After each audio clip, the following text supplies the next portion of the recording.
दूसरा है वक्फ की अवधारणा, तीसरी है वक्फ की राजनीति और चौथा है वक्फ की राजनीति के नाम पर होने वाली वह सांप्रदायिक बनाम सेकुलर की राजनीति। सबसे पहले हमारे नेता सदन माननीय नड्डा जी ने बताया कि किस विस्तार के साथ इस वक्फ कमेटी ने काम किया, किस शिद्दत के साथ हमारी सरकार ने काम किया।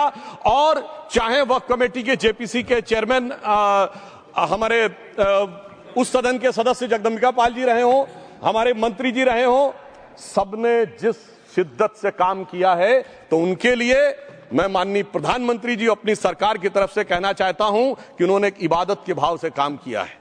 तो मैं कहना चाहता हूं, इबादतों की तरह मैं ये काम करता हूं, अपने फर्ज को झुककर सलाम करता हूं, फिर भी आप खिलाफत कर रहे हैं तो तेरी मुखालफत से निखरती है शख्सियत मेरी। मैं सियासी दुश्मनों का भी बहुत एहतराम करता हूं। तो इस एहतराम के साथ मैं अब आगे का बयान शुरू करता हूं और मैं ये बताना चाहता हूं कि एक बड़ी सिंपल सी बात है जो अभी माननीय नड्डा जी ने भी कहा। दुनिया के तमाम मुस्लिम देश बता दिए, इस्लाम की धर्म स्थली सऊदी अरब, सबसे बड़ा मुस्लिम देश इंडोनेशिया, जहां खलीफत रही वहां टर्की, और जहां आईएसआईएस का इलाका वहां इराक और सीरिया, वहां कहीं भी कुछ भी नहीं है ऐसा, फिर भी हमारे यहां क्यों है कैसा। तो मैं कहना चाहूंगा सभापति महोदय, एक हिंदी में कहावत होती है, नया मुल्ला प्याज ज्यादा खाता है, परंतु यहां तो जो गैर मुल्ला प्याज बहुत खा रहा था और इतना खा रहा था कि आंसू निकल रहे थे गरीब मुसलमान के भी और देश के भी। इसलिए मैं कहना चाहता हूं सभापति महोदय, अगर छोड़ दीजिए भारत की बात करिए, तो क्या ऐसी कोई शक्ति सिखों के पास है, ईसाइयों के पास है, यहूदियों के पास है, पारसियों के पास है? नहीं है। छोड़ दीजिए, इस्लाम के अंदर आइए। अगर इतना भाईचारा है तो ये सुन्नी वक्फ बोर्ड और शिया वक्फ बोर्ड अलग क्यों है मेरे भाई? जमीन पे एक दूसरे पे एतबार नहीं है, सिर्फ सियासत के लिए साथ में आने की बात है। ये भी जरा सोचने की बात है। और जो अकलियतों में भी अकलियत है, आगा खानी है, बाकी है, जो बोहरा है, उनकी तो कोई गिनती नहीं है। हमारी सरकार ने पहली बार मुस्लिम समाज के अंदर भी ईमानदारी से सबको समान प्रतिनिधित्व देते हुए एक नई सुबह के नए वक्फ का आगाज किया है। इसके लिए मैं सरकार को बधाई देना चाहता हूं। और सिर्फ ऐसा ही नहीं है, मुस्लिम समाज के अनेक लोग इस प्रकार के नियमों से बहुत प्रभावित हुए और बहुत प्रताड़ित हुए, जिसके अनेक उदाहरण बहुत लोगों ने बताए होंगे। मोहम्मडन एजुकेशन सोसाइटी कोल्हापुर का केस है, ईदगाह मैदान हुबली का केस है, जिसको सुप्रीम कोर्ट ने साफ साफ उसको हुबली धारवाड़ म्युनिसिपल कॉर्पोरेशन को वापस कर दिया।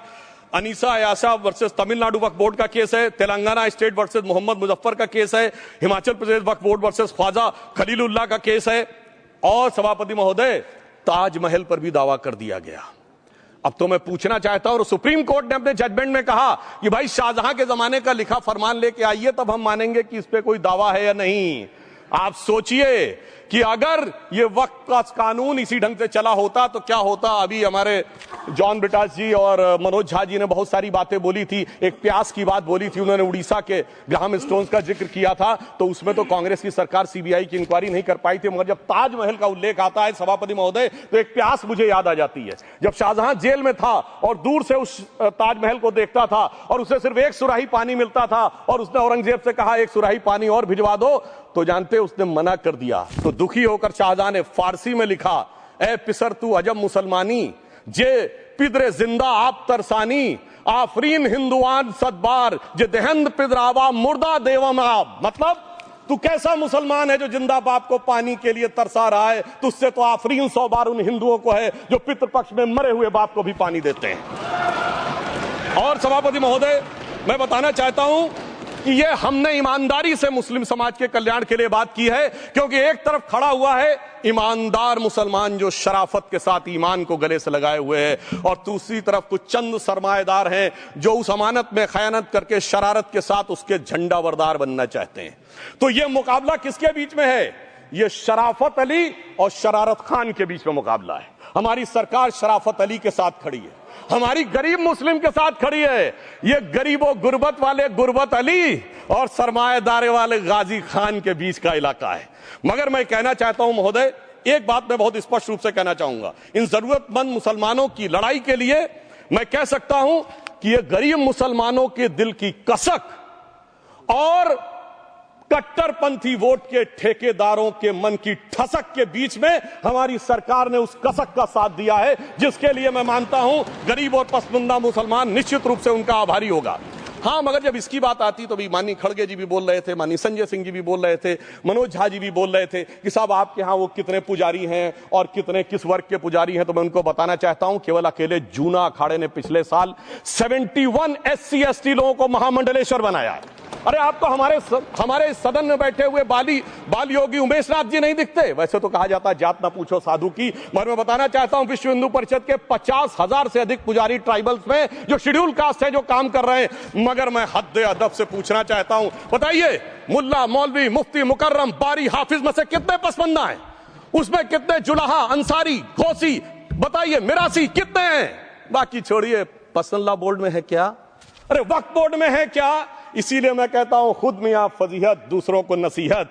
अगर ईमानदारी से बात करनी है तो उस पे आगे। मगर मैं एक बात और कहना चाहूंगा कि हमारी जो सरकार ने नाम दिया है, इसको उम्मीद नाम दिया है, और ये उम्मीद है किसके लिए? उस ईमानदार मुसलमान के लिए और देश के हर खास व आम के लिए ये उम्मीद है। मगर सभापति महोदय, कुछ लोग वो हैं जो उम्मा का ख्वाब पाले हुए थे।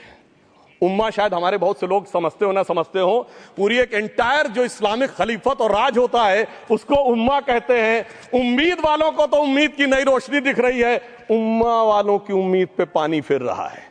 तो ये उम्मीद और उम्मा के बीच का भी मामला है। परंतु मैं ये भी कहना चाहूंगा सभापति महोदय, इसके बाद सिर्फ ऐसा ही नहीं था।